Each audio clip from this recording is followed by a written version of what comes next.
Hello दोस्तों, welcome to Bharati talk show. आज के हमारे गेस्ट हैं doctor PK Singhal sir. Sir ने मोर देन 40 ईयर से अपना करियर जो है मेडिकल लाइन में दिया हुआ है। तो चलिए इनके एक्सपीरियंस हम देखते हैं कैसा रहा।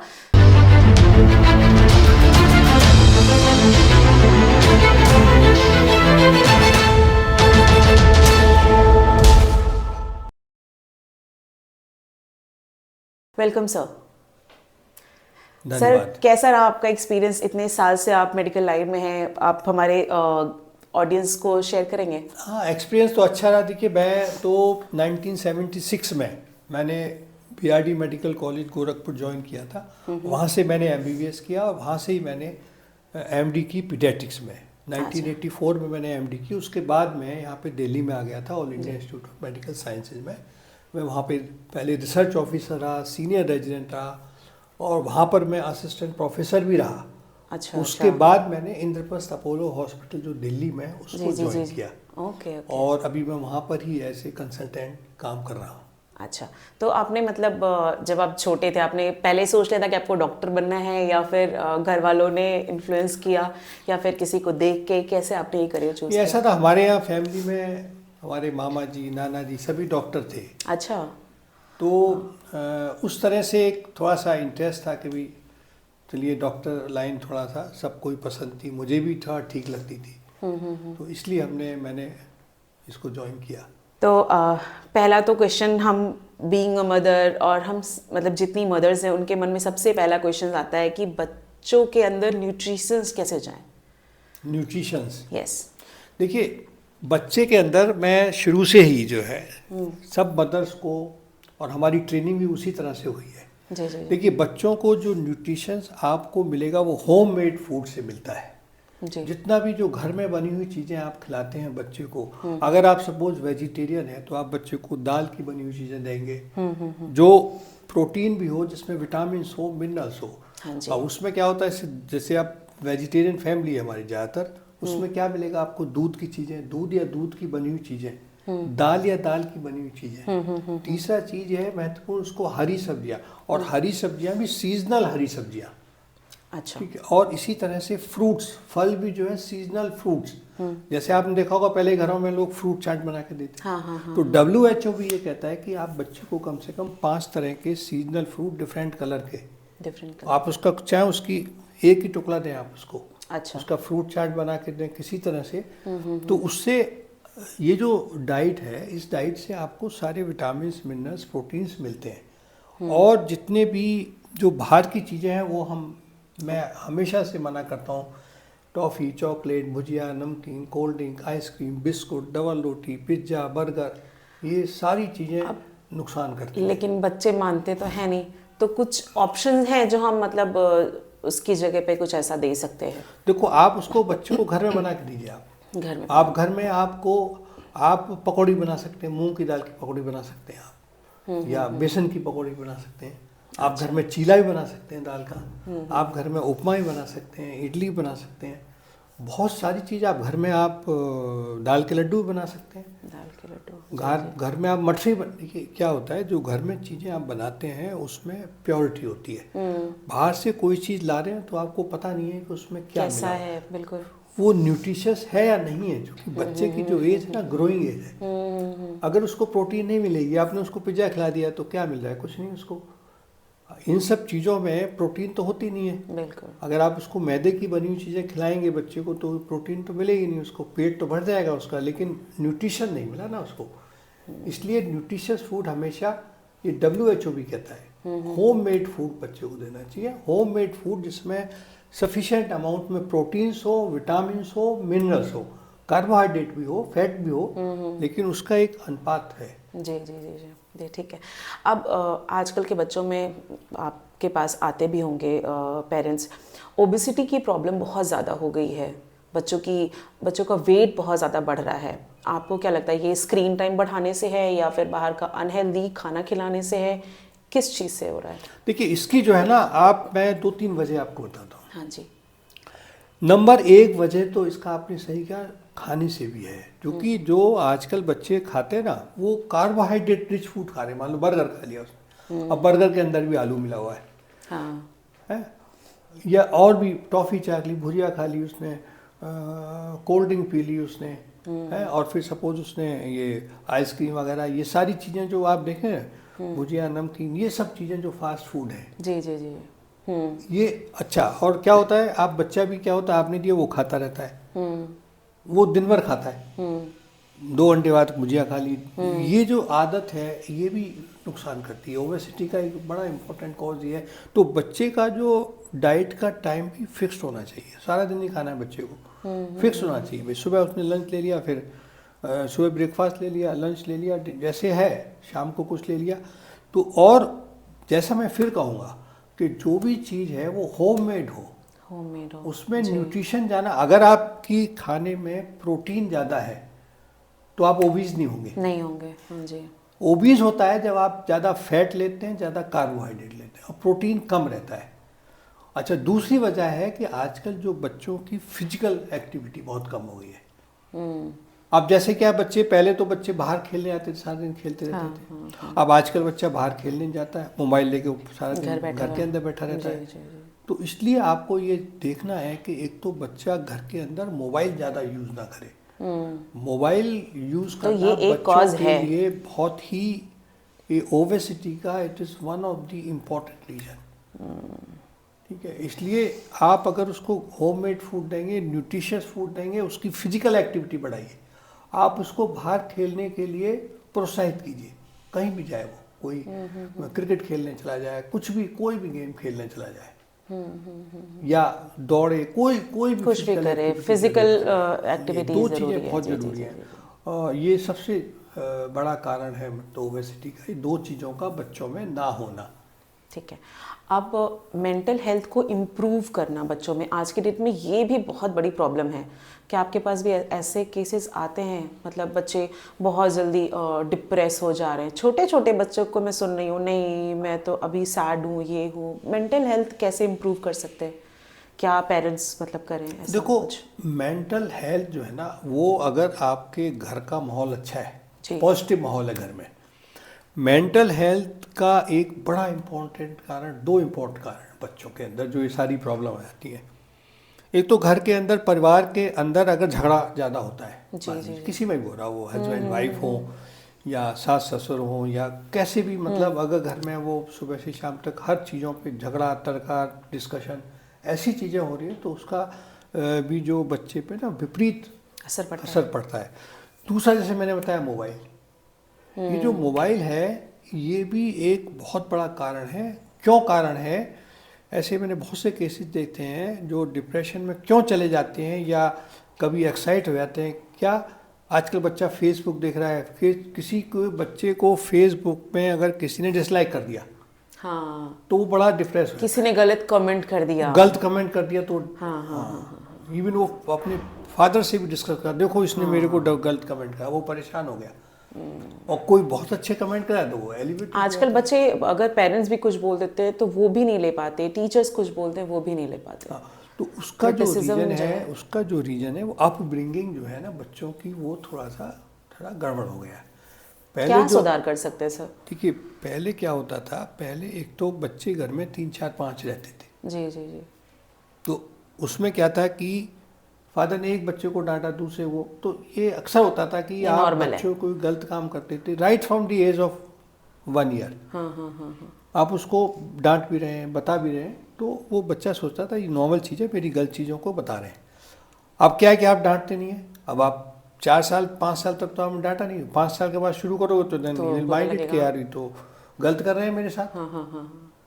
ठीक है। फिर उस समय क्या होता था कि जो जॉइंट फैमिली होने की वजह से दादा नाना कोई ना कोई होता था, वो भी टोक देता था, पड़ोसी भी टोक देता था ऐसे गलत कर रहा है। जी जी। है नहीं? तो बच्चे को शुरू से, अब मान लीजिए जैसे फॉर एग्जाम्पल आप कहीं पे नौकरी पे लग गए, आप कहीं पे हैं, 15 दिन ऐसे ही काम करते रहे आप, और 15 दिन के बाद किसी ने आपको बोला, अरे भाई तुम समय पे नहीं आ रहे हो, तो कहेगा नहीं, ये तो हम ऐसे ही चल रहा है हमारा तो काम, 15 दिन से तो बोला नहीं आपने। हाँ। तो इसलिए जो बच्चों को जो अपब्रिंगिंग है ना, ये पेरेंट्स की ही सबसे बड़ी गलती है कि उनको राइट फ्रॉम द डे 1 उनको सही चीज़ सिखानी है। अभी जैसे मैं आपको एक एग्जाम्पल देता हूँ कि जिस समय हम मेडिकल कर रहे थे जी, उस समय देखिए, आज की डेट में तो लोग कहते हैं ज़्यादा काम, हम लोग तो जब इंटर्नशिप में क्या 3rd ईयर के बाद से ही हम लोग दिन रात ही काम करते थे। और उस समय जो टीचर्स होते थे इतने ज़्यादा स्ट्रिक्ट थे कि अगर आपने गलती की तो वो आपको चांटा भी मार देते। हाँ हाँ आप समझो। जी। तो ये जो एक बच्चे के अंदर देखिए डिसिप्लिन कब आता है, ये अगर आप देखें रामचरितमानस, भगवान राम ने भी कहा है, भयविन होत न प्रीत। मैं भी उतना प्रीत जी जी। आपको बच्चे को भी इस चीज़ का थोड़ा सा दिमाग में भय होना चाहिए कि भी मैं गलत काम करूंगा तो मुझे डांट पड़ेगी।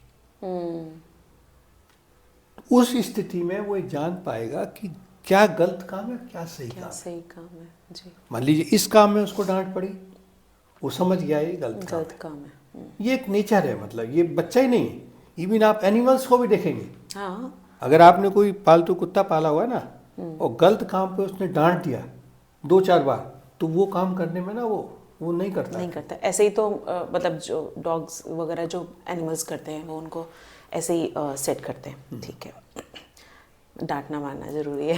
हाँ, उसको गलत काम के लिए आपको डांटना है, जी। सही काम के लिए ऐसे नहीं कि हर बार डांटो उसको। अगर वो अच्छा काम कर रहा है तो उसको आप हर बार एप्रिशिएट कीजिए। जी, हर बार डांटने पे भी फिर वो जिद्दी हो जाएंगे हाँ। कि ठीक है, ज्यादा पेरेंट्स क्या करेंगे, डांट देंगे बस। आपने से किसी का नहीं, बेटे ये काम नहीं करते हैं, ठीक जी। है, अच्छा ये तुमने बड़ा अच्छा काम किया, very good Appreciation। Very good, हाँ बहुत बढ़िया काम किया, अच्छा, तो उसको लग जाएगा नहीं, ऐसा बैलेंस नहीं चाहिए है। हाँ, अप्रिशिएशन में और डांटने में, दोनों कि में। भाई ये गलत काम है और ये अच्छा काम है। जी जी जी। तो he will differentiate and not only differentiate, वो फिर फादर मदर को अप्रिशिएट भी करेगा आगे चल के। अब आप देखिए, मान लीजिए हम अपना एग्जाम्पल लेते हैं सपोज, या आप कोई भी देखिए, अब हमारे फादर ने हमें खूब डांटा, फादर ने भी डांटा, मदर भी डांटती थी, टीचर भी डांटते थे। हाँ हाँ, लेकिन आज हम उनको याद करते हैं कि हाँ भाई उन्होंने डांटा तो हम सीख गए। सीख गए। जो टीचर ज्यादा मारता था वो ज्यादा याद है। ज्यादा। अब आजकल जो बच्चा बड़ा हो रहा है ना, उसको आपने बहुत प्यार से रखा आपने, लेकिन बड़ा होकर वो क्या कर रहा है, वो बड़ा होकर आपका फोन भी नहीं उठा रहा है। नहीं उठा रहा, डर नहीं है, और उसको पता ही नहीं है वो क्या गलत है क्या है। लेकिन जो बच्चा इस तरह से परवरिश होगी ना उसकी, उसको ये एहसास हो जाता है कि क्या गलत चीज़ है क्या सही चीज़ है। जी जी जी। ठीक है, तो अब एक बड़ा ही बच्चों में कॉमन इलनेस आती है, वो है कफ एंड कोल्ड का। तो मदर्स को क्या रहता है, पहले घरेलू उपचार कर लें, फिर डॉक्टर के पास लेके जाएंगे। तो बीइंग अ डॉक्टर, क्या आप सजेस्ट करते हैं कि हमें घरेलू उपचार भी करना चाहिए, और करना चाहिए तो क्या है ऑप्शंस मेडिकेशंस में और घरेलू में?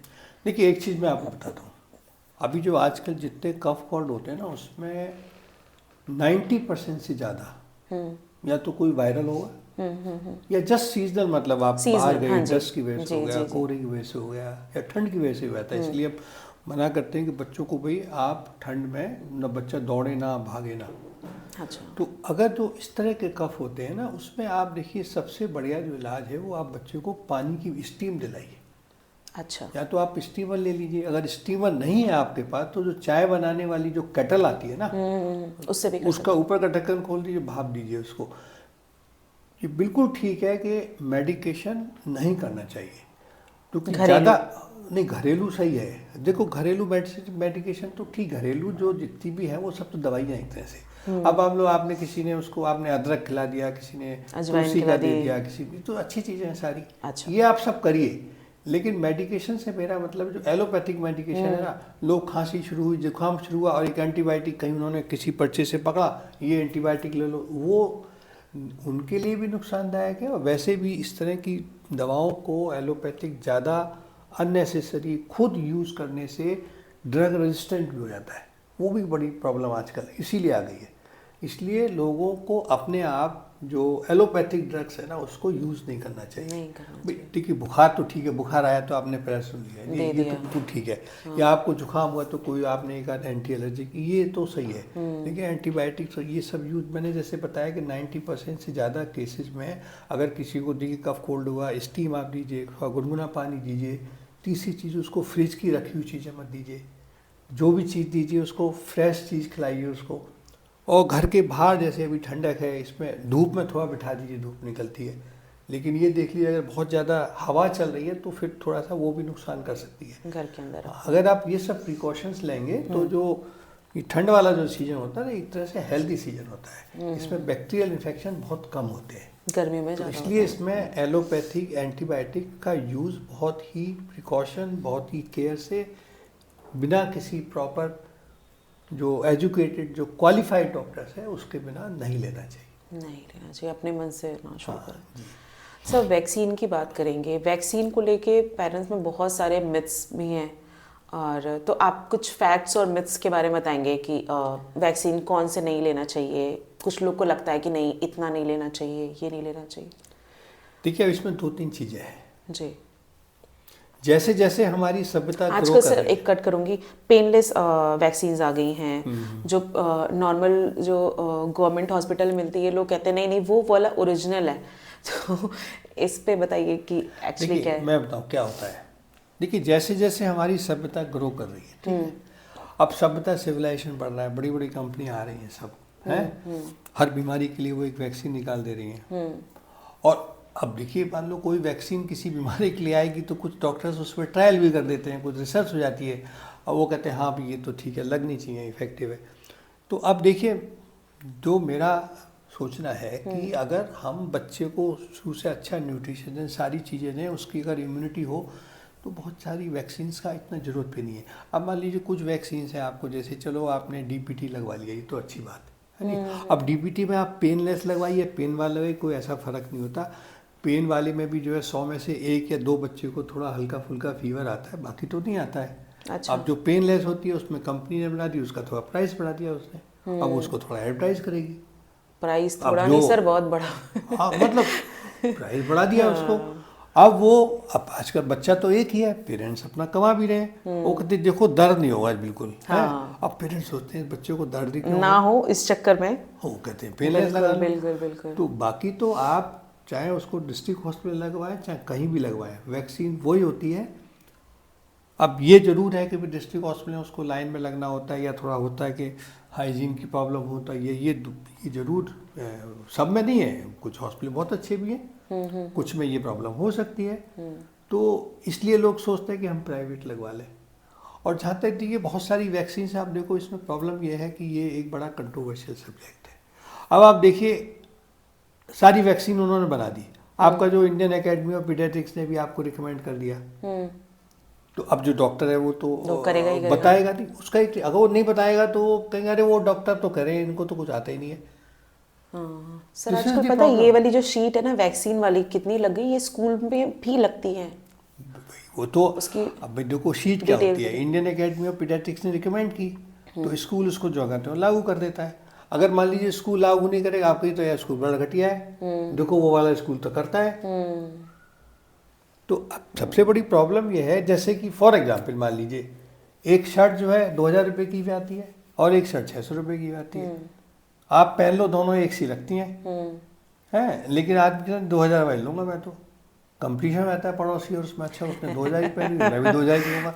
तो ये जो है मतलब आप समझिए कि ये जो कंपटीशन वाली जो रेस है उसमें बहुत सारी वैक्सीन्स बढ़ गई हैं, जिसमें अब मैं किसी वैक्सीन का नाम नहीं लेना चाहूँगा तो वो ठीक नहीं लगता, क्योंकि लेकिन उसमें बहुत सारी ऐसी वैक्सीन्स हैं जो आपको ज़रूरत भी नहीं है। अच्छा। अब जैसे फॉर एग्जांपल मान लो इन्फ्लुएंजा वैक्सीन है, चलो एक का नाम ले लेता हूँ मैं, भाई इन्फ्लुएंजा सबको ही होता है, अब उसकी इन्फ्लुएंजा की वैक्सीन आप हर साल लगवा रहे हैं। पहले हम भी रिकमेंड करते थे, चूँकि वो पेशेंट ही बोलते थे नहीं लगाओ, और जिसको नहीं बताओ वो कहता डॉक्टर साहब आपने बताया नहीं। अब वो तो बता रहे थे हमें, मेरी मौसी भी लगवा के आई थी, मेरा चाचा ने भी लगवाई थी, मेरी सिस्टर ने भी लगवाई थी, आपने नहीं बताई। अब उसको आप एक्सप्लेन करो, तो इससे अच्छा है कि लगवा लो। तो इसलिए क्या है कि ये जो सेंस ऑफ कंपटीशन आ गया है ना हमारे अंदर, वो एक बड़ी प्रॉब्लम है। लेकिन बहुत सारी जो चीज़ें हैं वैक्सीन आप, अब चूँकि देखिए मैंने आपसे कहा, चूँकि आजकल ऐसा टाइम आ गया है कि आदमी चाहता नहीं हम हर चीज़ से जो है बच्चे को बचा के रखें, हम हेपेटाइटिस ए भी लगवाएं, हम चिकन पॉक्स भी लगवाएं, है नहीं, हम और भी नई नई वैक्सीन अभी आ जाएंगी, आप देखेंगे आने वाले समय में, हम ये भी लगवाएं, हम ये वाली वैक्सीन भी, जब ये वो लगवा रहा है तो हम भी लगवाएं। बाकी अगर देखा जाए तो अगर बच्चे की आप न्यूट्रिशन अच्छा रखते हैं तो बहुत सारी वैक्सीन्स की ऐसे कोई लगाने की ज़रूरत नहीं है। ठीक है। आज के डेट में एक वायरस वापस आ गया है, चाइनीज़ वायरस HMPV। क्या है सर ये? अब देखिए ये जो वायरस है ना, वैसे ये तो पुराना वायरस है, पहले भी एक 2001 से हाँ ये पहले भी एक उससे बार भी आ पहले। चुका है। हाँ, हाँ हाँ हाँ। अब देखो वायरस तो आते रहेंगे जी। और वायरस के अंदर भी म्यूटेशन होता रहता है। तो वायरस से बचने का एकमात्र उपाय यही है कि आप अपनी इम्यूनिटी को अच्छा रखें। ठीक जैसे है। बच्चों को मैं बताया डाइट उनको अच्छी दीजिए। इसके शुरू से सिम्टम्स? सिम्टम्स सारे वायरल सबके एक से होते हैं, वो चाहे जनरल फ्लू हो, चाहे HMP हो, चाहे कोई भी हो। वायरल कोल्ड एंड को कफ। डायग्नोस करना ही बड़ा मुश्किल होता है। नहीं, बहुत मुश्किल होता है। कौन तो सा वाला इसलिए है? वायरस वायरस है, उसका कोई इलाज नहीं होता है। उसका इलाज यही है कि बुखार को ट्रीटमेंट करो, सिम्टोमेटिक ट्रीटमेंट होता है, लेकिन prevention is better than cure. क्या? ये हमें पढ़ाया जाता है मेडिकल में, सबसे prevention is always better than cure. तो बच्चे का एक आप अच्छा न्यूट्रिशन रखें, उस बच्चे को शुरू से आप एक्सरसाइज करने की आदत डालें। शुरू से बच्चे को प्राणायाम, योगा, ये सारी चीज़ें आप खुद भी करें और कम से कम उसको आधा घंटे बच्चे के साथ बैठ के अगर आप खुद करेंगे, अगर आप 1 साल का बच्चा हो गया आपका ना, वो चलने लगता है, दौड़ने लगता है, अगर आप सुबह उठ के उसके साथ बैठ के प्राणायाम करेंगे तो वो भी करने लगेगा। और अगर उसने 1-2 साल किया ना तो उसको फिर वो, क्योंकि बच्चे ये जो एज होती है ना, आप 1-2 साल से लेके 2-3 साल, 3 साल समझ लीजिए, 3 साल से लेके 15-16 साल तक बच्चा जिस तरह के माहौल में रहता है ना, आगे चल के वो उसी को फॉलो करता है पूरी ज़िंदगी भर, वो चाहे कहीं भी चला जाए। तो अगर आपने इस पीरियड में उसको स्वस्थ रहने की ये सारी चीज़ें सिखा दी तो आगे भी वही करेगा वो। सबसे बड़ी प्रॉब्लम आजकल ये हो गई कि इस एज में हम कुछ नहीं सिखा रहे हैं बच्चे को। इस एज में ना हम उसको प्राणायाम सिखा रहे हैं, ना एक्सरसाइज सिखा रहे हैं, ना खाने का तरीका बता रहे हैं। खाने का तरीका कैसे बताएंगे भाई? हम खुद तो 8 बजे उठते हैं, ऑफिस जाना है, मुंह में ब्रेड ली, ब्रेड को खाते जा रहे हैं और गाड़ी भी चला रहे हैं। तो फिर बच्चा क्या सीखेगा? देखिए बच्चा जो सारे संस्कार, जो स्वस्थ रहने के संस्कार भी बच्चा घर से सीखता है, थोड़ा बहुत कॉलेज से, अपने स्कूल से। तो इसलिए हमें घर से, मेरा ये सभी जो भी इस कार्यक्रम को देख रहे हो, मेरा उनसे अनुरोध है कि आप घर में अपना एक स्वस्थ सिस्टम बनाइए। वो आपके लिए तो अच्छा है, लेकिन आपके बच्चे के लिए आपसे ज़्यादा अच्छा है। बिल्कुल जी आप जो घर में देखते हैं फिर आप आगे वही आपकी हैबिट में आता है। बिल्कुल। सर HMPV का कोई वैक्सीन वगैरह ऐसा कुछ किस चीज़ का? आया HMPV का? अभी कोई वैक्सीन नहीं है उसका। वैक्सीन नहीं आया। अब लखनऊ में भी एक केस आ गया है, आप को लगता है महाकुंभ एक रिस्क हो सकता है वहाँ पे? क्योंकि देखिए ऐसा है, 140 करोड़ की जनता है, 2-4-5-6 केस तो आप, चूंकि आप अवेयर हो गए तो आप देख रहे हैं। जी, ऐसा कुछ नहीं है। मतलब ये डेंजरस नहीं है? देखो डेंजरस तो अब पता नहीं कौन सा वायरस कब हो जाए, लेकिन ऐसा मुझे नहीं लगता नहीं, है एक्चुअली कि कोरोना के बाद थोड़ा सभी लोग सतर्क हो गए हैं और एक डर सबके अंदर वो बैठ तो गया है। अब तो डर तो है, तो इसलिए थोड़ा बहुत देखिए बचाव तो करना ही चाहिए आपको। आप कोशिश करें कि भाई आपको अपर रेस्पिरेटरी ट्रैक्ट इन्फेक्शन ना हो, तो इसके लिए सारी चीज़ें आप धूल से बचें, थोड़ा ठंडी हवा से बचें। ठंडी हवा में जा रहे हैं तो कुछ अपना मास्क ऐसे लगा मफलर लिया। बांध दें या मास्क लगा लें। जी, धूल से ही बचें, जो कुंभ में जाएंगे तो धूल भी होगी वहाँ पर, है नहीं। तीसरा चीज़ है खाने पीने का ध्यान रखें कि भाई आप जहाँ कोई शुद्ध खाना कहीं मिल रहा हो वहीं खाएं, इधर उधर से आप भोजन भी ना करें। क्योंकि मैं आपको बता रहा हूँ कि एक स्टेज के बाद भोजन ना करना ज़्यादा अच्छा है खराब भोजन करने से। अगर आप भोजन नहीं भी करते हो, बच्चों की तो दूसरी बात है। अगर बच्चे आपके साथ हैं तो बच्चे के कुछ खाने पीने की चीज़ें, कोई आप जैसे पुराने समय में देखा आपने, हम कहीं जाते थे तो वो लड्डू बना कर दे दीजिए आप। अब आजकल बनाती नहीं है, लेकिन बना सकते हैं आप, किससे बनवा भी सकते हैं। कुछ लड्डू बना लीजिए, कुछ मठरी बना लीजिए, कुछ आप पराठे वगैरह भी अच्छे से बना के, दाल वगैरह के कुछ ले जा सकते हैं। ऐसी चीज़ें ले जाएं बच्चों को, ताकि बच्चों को वो स्वस्थ खाना खिलाएं, कुछ अच्छी जगह खिलाएं। इन सब चीज़ों का ध्यान रखेंगे तो मुझे लगता है कि वायरस से भी आप बच सकते हैं। ठीक है सर, बच्चों की स्लीप हैबिट कैसे इम्प्रूव करी जाए? और कितना मतलब सोना ठीक है? कहते हैं कि जो छोटे बच्चे होते हैं अगर वो ज़्यादा सोएं तो उनका मतलब ब्रेन इम्प्रूव होता है, बढ़ता है, ऐसा कुछ? देखिए ऐसा होता है, जब बच्चा शुरू शुरू में, तो जब बच्चा पैदा होता है तो वो तो पूरे 22 घंटे सोता है। जैसे जैसे बच्चा बड़ा होता है ना, उसकी स्लीप कम होती जाती है। जी। बाई द टाइम जब वो 1 साल का होता है तो बच्चे की करीब स्लीप 10 से 12 घंटे की होती है। फिर वो जैसे जैसे बढ़ता है, 5 साल के बच्चे की जो है ना वो 8 से 10 घंटे के बीच में। और उसके बाद जो है ना एक उसकी जो स्लीप है 10 साल तक, 12 साल तक 8 से 10 घंटे समझिए, लेकिन नॉर्मल हमारे जैसी स्लीप हो जाती है। लेकिन फिर मैंने बताया कि सबसे जो महत्वपूर्ण चीज़ है, आज एक मैं आर्टिकल ही पढ़ रहा था टाइम्स ऑफ इंडिया में, जो हमारा जो शरीर है ना, उसकी भी एक रिद्म है। जी। वो शरीर भी कब आपको सोना है, कब जागना है, बिल्कुल। ये एक फिक्स्ड है इसमें। जी। तो आप बच्चे को जल्दी सुलाइए। रात क्यों होती है? ये शरीर भी हजारों साल से है ना, तो हजारों साल से शरीर ने देखा कि भी चिड़िया भी सब देखे ना आपने, रात को सो जाते हैं कि जैसे अंधेरा हो आप सो जाइए, जी। और जैसे दिन निकले आप उठ आप जाइए। जग जाइए, जी। तो ये हमारे आपकी जेनेटिक बॉडी सिस्टम में आ गया है। बिल्कुल बिल्कुल। तो अगर हम जल्दी सोते हैं, हम जल्दी उठ जाते हैं, जी। तो इससे हमारे जो जेनेटिक सिस्टम खुश हो जाता है, हाँ भाई सही काम किया, तो वो पॉजिटिव रेडिकल्स बनाता है। ये आपको इस पर बहुत सारी रिसर्च हुई है अच्छा। कि जल्दी सोने से और जल्दी उठने से आपके शरीर में पॉजिटिव रेडिकल्स क्या होते हैं। लोग कहते हैं ना खूब हंसो, खूब प्रसन्न रहो, क्यों रहो, आपके अंदर पॉजिटिव रेडिकल्स बनते हैं। अगर आप इसके विपरीत करते हैं, अगर आप देर में सोते हैं, देर में उठते हैं, और दूसरा आपका जो लाइफ स्टाइल, मतलब आपको ब्रेकफास्ट कब करना है, टाइम आपका लगभग फिक्स होना चाहिए, भाई मुझे 9 बजे करना है तो 9 बजे करना है। जी। आपको मान लो लंच 1 से 2 के बीच में करना है, आपको सपोज शाम को कुछ खाना है 6 बजे, रात को मान लो आपको 8 बजे खाना है, ये भी टाइम फिक्स रहना चाहिए। तो बच्चे का शुरू से ही आपको कोशिश करना चाहिए कि ये लाइफ स्टाइल आप, जैसे मैं बताया ना, आप उसको 2-3 साल से ये चीज़ें डाल दीजिए, ये आदत डाल दीजिए उसको।